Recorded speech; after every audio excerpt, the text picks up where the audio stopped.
Hey, what's going on, everybody? This is Tyrone back with Tech Life.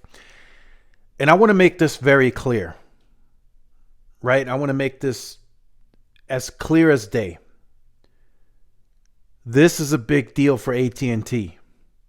And let me tell you why. So here we have a great article from Light Reading. I will leave it in the description down below.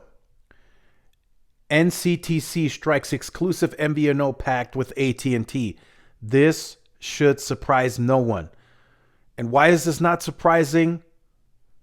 Because AT&T is not able to monetize all the capacity that they're putting on air right now. They're not doing fixed wireless access to the same scale as T-Mobile and Verizon, and some may still think that's a mistake, right? We can discuss that and determine that in the comment section. Some may say that's a big mistake by AT&T not monetizing the capacity.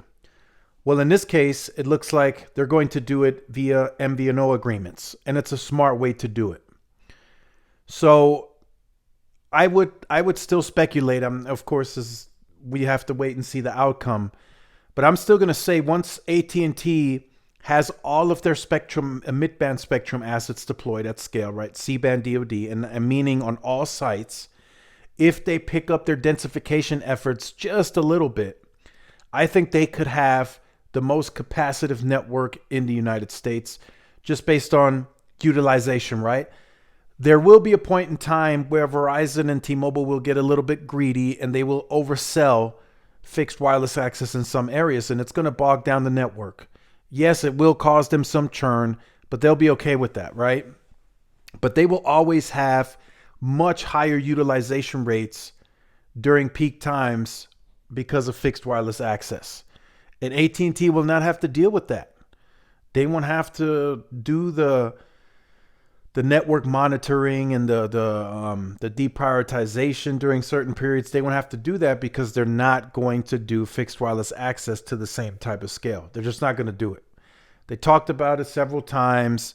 They were very blunt, and they spoke their piece. They said moving forward, their strategy is fiber. So now the next big thing is, how do they monetize that capacity? There's going to be very, very fast speeds that AT&T is going to present once they have all of that mid-band spectrum on air. And even with them having less mid-band overall, based on, like I said, Verizon and T-Mobile having fixed wireless access users, AT&T may still come out ahead on speed. So what do? They go to the MVNO market. They try to get revenue that way. And it's a smart way to do it, right? So I'll leave this article in the description. There's a lot of info.